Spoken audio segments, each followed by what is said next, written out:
S Achuthanandan പിറന്ന മണ്ണിലേക്ക് മടങ്ങിയെത്തുകയാണ്. ആലപ്പുഴയുടെ വിപ്ലവ ഭൂമിയിലാണ് അദ്ദേഹത്തിന്റെ സംസ്കാര ചടങ്ങുകൾ, അദ്ദേഹത്തിന്റെ അന്ത്യവിശ്രമം. എല്ലാ ഒരുക്കങ്ങളും പൂർത്തിയായിരിക്കുന്നു. ആലപ്പുഴ നഗരത്തിലേക്ക് വിലാപയാത്ര കടന്നിരിക്കുകയാണ്. ആദ്യം കൊണ്ടുപോകുന്നത് പുന്നപ്ര പറവൂരിലുള്ള വേലിക്കകത്ത് വീട്ടിലേക്കാണ്.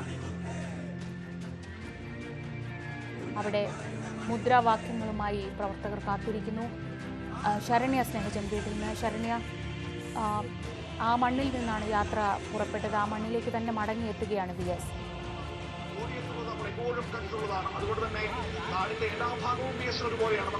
തീർച്ചയായിട്ടും ഇവിടെ വളരെ വലിയ ജനസഞ്ചയം തന്നെയാണ് ആലപ്പുഴയിൽ വേലിക്കകത്ത് വീട്ടിൽ ഉള്ളത്. വീടും പരിസരവും ഒക്കെ തന്നെയും നേതാക്കന്മാരെ കൊണ്ടും ഒപ്പം തന്നെ സാധാരണക്കാരായ ജനങ്ങളെ കൊണ്ടും നിറഞ്ഞു.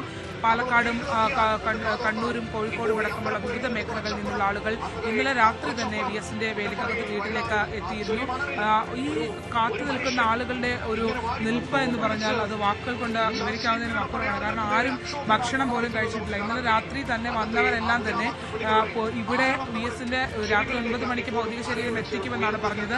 പക്ഷേ ആ സമയക്രമങ്ങളെല്ലാം തെറ്റി. തുടർന്ന് രാവിലെ ഇവിടേക്ക് എത്തിക്കുന്നതിനുള്ള സമയം ക്രമീകരിച്ചിരുന്ന ആ സമയമൊക്കെ ഒരുപാട് കഴിഞ്ഞു വരിക്കുന്നു. അതൊക്കെ കണക്കുകൂട്ടി നിന്നിരുന്ന സാധാരണ ആളുകളാണ് ഇപ്പോൾ ഇങ്ങനെ ഒരു പ്രശ്നം അഭിമുഖീകരിക്കുന്നത്. അത് പ്രശ്നമല്ല, അവരെ സംബന്ധിച്ചിടത്തോളം ആ ഒരു കാത്തിരിപ്പ് ഒട്ടും മടുപ്പുളവാക്കുന്നതല്ല എന്നുള്ളതാണ്. അവര് സാധാരണ ഭക്ഷണം ഒന്നും കഴിക്കാൻ നീങ്ങുന്നില്ല, മുദ്രാവാക്യം വിളിച്ചുകൊണ്ടേ ഇരിക്കുകയാണ്. ഇല്ല ഇല്ല മരിക്കുന്നില്ല എന്നുള്ള മുദ്രാവാക്യം ആവർത്തിച്ച് വിളിച്ചുകൊണ്ടിരിക്കുന്ന സാധാരണക്കാരായ പ്രവർത്തകരെയാണ് നമ്മൾ കണ്ടുകൊണ്ടിരിക്കുന്നത്. ഒപ്പം തന്നെ ഈ നിലവിൽ ക്രമീകരിച്ചിരിക്കുന്ന 20 മിനിറ്റാണ് DC ഓഫീസിൽ കാണുന്നതിന് വേണ്ടിയുള്ള സംവിധാനം ഒരുക്കിയിരുന്നത്. പക്ഷേ ഇപ്പോൾ അനൗൺസ്മെന്റ് വന്നിട്ടുണ്ട്. പാർട്ടി പ്രവർത്തകർക്കും നേതാക്കന്മാർക്കും മാത്രം അതിനകത്ത് അന്തിമോപചാരം അർപ്പിക്കുന്നതിന് വേണ്ടിയുള്ള അവസരം നൽകുന്നു എന്നുള്ളതാണ്. ഒരു പൊതു എല്ലാവർക്കും കാണുന്ന രീതിയിലേക്ക് അത് പോകുമോ എന്നുള്ള കാര്യവും സംശയമാണ്. പക്ഷേ DC ഓഫീസിന് മുന്നിലൊക്കെ നിരവധി ആളുകൾ ഇവിടേക്ക് വന്നു നിൽക്കുകയാണ്. ഇപ്പോൾ മന്ത്രി സജി ചെറിയാൻ അടക്കമുള്ള ആളുകൾ ഇവിടെ എത്തി ക്രമീകരണങ്ങൾ വിലയിരുത്തുകയാണ്. അല്പസമയത്തിനകം, അതായത് വണ്ടാനം കഴിഞ്ഞിരിക്കുന്നു. അതുകൊണ്ട് തന്നെ VSന്റെ വീട്ടിലേക്ക് അടുത്ത് എത്താറായിട്ടുണ്ട്. വളരെ കുറച്ച് കിലോമീറ്ററുകൾ മാത്രമാണ് ഇവിടേക്ക് ഇനി എത്താനുള്ളത്. അവസാനഘട്ട ക്രമീകരണങ്ങൾ വീടുമായി ബന്ധപ്പെട്ടുള്ള അവസാനഘട്ട ഒരുക്കങ്ങൾ പരിശോധിക്കുകയാണ്. ഇപ്പോൾ ഒരുപാട് വൈകി മാറിയിരിക്കുന്നു. സമയം ക്രമീകരിച്ചതുപോലെ സംസ്കാരം നടക്കുന്ന സാഹചര്യം നമ്മുടെ ക്രമീകരിച്ച ടൈം ടേബിളിൽ മാറ്റം വരും. ഇവിടെ ഇപ്പോൾ ഒരു 12 മണിയാണ്. 12 മണിയാവും. 12 ആയി കഴിഞ്ഞാൽ ഇവിടെ ഒരു വലിയ തരത്തിലുള്ള ജനസഹസ്രങ്ങളാണ് നിൽക്കുന്നത്. ഇവിടെ ഒരു പ്രശ്നം എന്താണെന്ന് വെച്ചാൽ VSന്റെ ജന്മനാടാണ്. ജന്മനാട്ടിലെ ബന്ധുക്കളും പാർട്ടി പ്രവർത്തകരും നാട്ടുകാരുമാണ്. അവർക്കെല്ലാം കാണാനുള്ള അവസരം കൊടുത്തു വരും. അപ്പൊ കുറച്ച് സമയം എടുക്കേണ്ടി വരും. അത് കഴിഞ്ഞാൽ DC ഓഫീസിൽ കുറച്ച് സമയം എടുക്കും. DC ഓഫീസിനകത്ത് പാർട്ടി പ്രവർത്തകർക്കും അടുത്ത ആലപ്പുഴ ആൾക്കാർക്കും ബാക്കിയുള്ളവരെല്ലാം അവിടെ നമ്മൾ പറഞ്ഞിട്ടുണ്ട് റിക്രിയേഷൻ ഗ്രൗണ്ടിലേക്ക് വരാൻ. അവിടെ നിൽക്കുന്ന ഭൂരിപക്ഷത്തിന് കാണാൻ കഴിയില്ല. അവർ റിക്രിയേഷൻ ഗ്രൗണ്ടിൽ വന്നേരെ കാണാൻ പറ്റും. DC ഓഫീസിൽ കയറ്റി വളരെ വേഗം DC ഓഫീസിൽ അവിടെ അതിന് പുറത്തും ക്യൂ ഉണ്ട്. അപ്പൊ അവിടെ നിൽക്കുന്നതിനേക്കാൾ നല്ല റിക്രിയേഷൻ ഗ്രൗണ്ടിലേക്ക് എല്ലാവരും റിക്രിയേഷൻ ഗ്രൗണ്ടിലേക്ക് പോകണം. അവിടെ കാണാൻ വലിയ സൗകര്യം 8 ലൈനായിട്ടാണ് അറേഞ്ച് ചെയ്തിട്ടുള്ളത്. വലിയ സംവിധാനം ഉണ്ടാക്കിയിട്ടുള്ളത്. എല്ലാവരും കാണും. അപ്പൊ എത്രയും വേഗം എല്ലാവരും അവിടെ ചെല്ലുക, എത്രയും വേഗം റിക്രിയേഷൻ ഗ്രൗണ്ടിലേക്ക് കൊണ്ടുവരിക, പൊതുദർശനം നടത്തുക. എന്തായാലും നമ്മളിപ്പം നിശ്ചയിച്ചേക്കുന്ന 4 മണി റിമേഷൻ ടൈമിൽ ഇപ്പൊ മാറ്റം വരുത്താൻ ആലോചിച്ചിട്ടില്ല. നേതാക്കന്മാര് ഇതിന്റെ ഒരു വരവനുസരിച്ച് കൂടിയാലോചിച്ച് മാറ്റം വരുത്താൻ പറ്റുന്നുണ്ട്. ഇപ്പൊ എന്തായാലും 4 മണിക്കാണ് നമ്മളിപ്പോ ഉദ്ദേശിക്കുന്നത്. പാലക്കാട് നിന്ന് മലപ്പുറം അടക്കമുള്ള മേഖലയിൽ നിന്ന് ആളുകൾ വന്നിട്ടുണ്ട്. അപ്പൊ ഇവരെ കാണിക്കാതെ വിടാനും കഴിയാത്തൊരവസ്ഥയല്ലേ? അല്ല, എല്ലാവരും കാണിക്കും. കാണേണ്ട മുഴുവൻ ആളുകളെയും VSനെ കണ്ടു പറ്റുള്ളൂ. അതിനുള്ള ക്രമീകരണം പറ്റും. അതാണ് റിക്രിയേഷൻ ഗ്രൗണ്ടിൽ എല്ലാവർക്കും കാണാൻ പറ്റുന്ന വലിയ സംവിധാനം ഒരുക്കിയിട്ടുണ്ട്.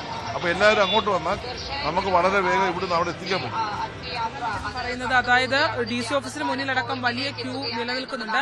ആ ക്യൂ പരമാവധി ഒഴിവാക്കാൻ ശ്രമിക്കുക. എല്ലാവരും റിക്രിയേഷൻ ഗ്രൗണ്ടിലേക്ക് എത്തണമെന്നുള്ള നിർദ്ദേശമാണ് വെക്കുന്നത്. അവിടെയാണ് കൂടുതൽ ആളുകളെ ഉൾക്കൊള്ളാനും വളരെ വേഗത്തിൽ VSനെ കണ്ടിറങ്ങാനുമുള്ള ഒരു അവസരം കിട്ടുക എന്നുള്ളതാണ്. ആ ക്രമീകരണത്തിലേക്ക് എല്ലാവരും എത്തണം എന്നുള്ള നിർദ്ദേശമാണ്. എത്തിയ മുഴുവൻ ആളുകളെയും VS അച്യുതാനന്ദനെ കാണുന്നതിനായി ആലപ്പുഴയിലേക്ക് എത്തിയ മുഴുവൻ ആളുകളെയും കാണിച്ചതിനു ശേഷം മാത്രമേ VS-നെ അത്തരം ഒരു സംസ്കാര ചടങ്ങുകൾ അടക്കമുള്ള കാര്യങ്ങളിലേക്ക് കൊണ്ടുപോകുകയുള്ളൂ എന്നുള്ളതാണ് വ്യക്തമാക്കുന്നത്. എന്തായാലും ഇവിടെ വിവരിക്കാനാവാത്ത വിധം, അതായത് രാവിലെ മുതൽ ഭക്ഷണം പോലും കഴിക്കാതെ നിൽക്കുന്ന പാർട്ടി പ്രവർത്തകരാണ്. ഒപ്പം തന്നെ VS എന്ന ജനനായകനെ സ്നേഹിക്കുന്ന സാധാരണക്കാരായ മനുഷ്യരാണ് ഇവിടെ കൂട്ടം പോയി നിൽക്കുന്നത്. അവര് മുദ്രാവാക്യം വിളിയോടുകൂടി എത്ര നേരമായി എഴുന്നേറ്റ് നമ്മൾ രാവിലെ ഇവിടെ വരുമ്പോൾ ഇവരെല്ലാവരും തന്നെ ഇവിടെ ഇരിക്കുകയായിരുന്നു. ഇപ്പോൾ മണിക്കൂറുകളായിട്ട് ഇവരെ എഴുന്നേറ്റ് നിൽക്കുകയാണ്.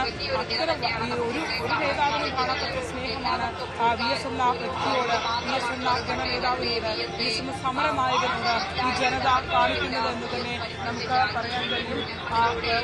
പ്രധാനപ്പെട്ട പ്രത്യേകിച്ച് ഈ കാലഘട്ടത്തിലെ ശരണ്യ, ശബ്ദത്തിൽ ചെറിയൊരു പ്രശ്നമുണ്ട്. ശരണ്യയിലേക്ക് ഞാൻ മടങ്ങിയെത്താം. VS-നെ തിരിച്ച് സ്വന്തം മണ്ണിലേക്ക് തിരികെ വരവേൽക്കുകയാണ് ആലപ്പുഴ. ആ വരവേൽപ്പ് ഒരു മഹനീയമായ യാത്രയയപ്പ് നൽകാനാണ്, വീരോചിതമായ യാത്രയയപ്പ് നൽകാനാണ്. കാരണം ഇവിടെ നിന്നാണ് VS ഉണ്ടായത്. ഈ മണ്ണിൽ നിന്നാണ് VS എന്ന നേതാവ് തൻ്റെ ആദ്യ ചുവടുകൾ വെച്ചു തുടങ്ങിയത്. ആലപ്പുഴയുടെ പുന്നപ്രയുടെ നമ്മൾ ഈ കണ്ട ഈ വഴിയിലൂടെയൊക്കെ VS ഒരുപാട് നടന്നതാണ്. കർഷക തൊഴിലാളികളെ സംഘടിപ്പിക്കാനും ഒക്കെയായി മുദ്രാവാക്യം വിളിച്ച് ഒരുപാട് നടന്ന അതേ വഴിയിലൂടെയാണ് VS ഇപ്പോൾ നിശ്ചലനായി തിരികെ എത്തുന്നത്. ഇത്തവണ അത് VS പ്രചോദിപ്പിച്ചവരുടെ ഊഴമാണ്. VS-ന് വേണ്ടി മുദ്രാവാക്യം മുഴക്കി VS-നോടുള്ള സ്നേഹം പ്രകടിപ്പിക്കാൻ വഴിയിൽ എത്രയോ മണിക്കൂറുകളായി അവർ കാത്തുനിൽക്കുന്നു. വീരോചിതമായ ഒരു യാത്രയയപ്പ് ഈ നാട് കണ്ട ഏറ്റവും വലിയ നേതാക്കളിൽ ഒരാൾക്ക്, ഏറ്റവും വലിയ സമര സേനാനികളിൽ ഒരാൾക്ക് യാത്രയയപ്പ് നൽകാൻ അവരെല്ലാം വഴിയരികിൽ കാത്തു നിൽക്കുകയാണ്. ഇന്നലെ മുതൽ നമ്മൾ കാണുന്നതാണ് ഈ ജനക്കൂട്ടത്തെ, വഴിയരികിൽ കാത്തു നിൽക്കുന്ന ഈ ജനസഞ്ചയത്തെ. അവരെല്ലാം VS-നെ ഒരൊറ്റ നോക്ക് കാണാനാണ്. 102-ാം വയസ്സിൽ മരിക്കുന്ന ഒരാൾക്ക് അത് ആ മരണം കാലത്തിൻ്റെ സ്വാഭാവികമായ ഒരു പ്രക്രിയ മാത്രമാണ് എന്ന് കരുതാവുന്നതേയുള്ളൂ. പക്ഷേ നമ്മൾ ഇന്നലെ മുതൽ കാണുന്ന മനുഷ്യർ അങ്ങനെയല്ല. കണ്ണീര് നിറഞ്ഞ കണ്ണുകളുമായും തൊണ്ടയിടറി അവർ VS-ന് മുദ്രാവാക്യം വിളിച്ച് യാത്രയയപ്പ് നൽകുമ്പോൾ അത് ആ മനുഷ്യൻ എത്രത്തോളം ഈ ജനങ്ങളെയൊക്കെ സ്വാധീനിച്ചിരുന്നു എന്നതിൻ്റെ തെളിവാണ്. കേരളത്തിലെ കമ്മ്യൂണിസ്റ്റ് പ്രസ്ഥാനത്തിൻ്റെ ആദ്യകാല പ്രവർത്തകരിൽ ഒരാളാണ് VS. പോരാട്ടത്തിൻ്റെയും ധൈര്യത്തിൻ്റെയും ആവേശത്തിൻ്റെയും ഒക്കെ ആ പാരമ്പര്യം അവശേഷിപ്പിച്ചാണ് അദ്ദേഹം കടന്നു പോകുന്നത്. ഒരുപക്ഷെ ഒരു ആജീവനാന്ത മാർക്സിസ്റ്റ് എന്ന് അദ്ദേഹത്തെ വിളിക്കാം. ഏതു പ്രായത്തിൽ തുടങ്ങിയതാണ് ഈ പോരാട്ടം? അത് സ്വന്തം ജീവിതത്തോട് തന്നെയുള്ള പോരാട്ടമായിരുന്നു. ദാരിദ്ര്യത്തോട്, കഷ്ടപ്പാടുകളോടൊക്കെ പോരാടി പടവെട്ടി തൻ്റെ ജീവിതം തുടങ്ങിയതാണ്. പിന്നീട് 75 വർഷമാണ് അദ്ദേഹം തൻ്റെ കർമ്മ നിരതമായ ജീവിതം മുന്നോട്ട് കൊണ്ടുപോയത്, തൻ്റെ സമര പോരാട്ടം മുന്നോട്ട് കൊണ്ടുപോയത്. ആ പോരാട്ടത്തിനൊടുവിൽ 95 വയസ്സ് വരെയും അദ്ദേഹം 96 വയസ്സ് വരെയും അദ്ദേഹം അതേ ആവേശത്തോടെ നമുക്കിടയിൽ നിലകൊണ്ടു. 83 വയസ്സിൽ അദ്ദേഹം ഈ കേരളത്തെ നയിക്കാൻ മുഖ്യമന്ത്രിയായി എത്തി. അതിനും തൊട്ടു മുൻപത്തെ ടൈമിൽ അദ്ദേഹം പ്രതിപക്ഷ നേതാവായപ്പോൾ മുതൽ നമ്മൾ കണ്ടതാണ് എങ്ങനെയാണ് ആജീവനാന്ത പ്രതിപക്ഷമായ ഒരാൾ നിലകൊള്ളുക.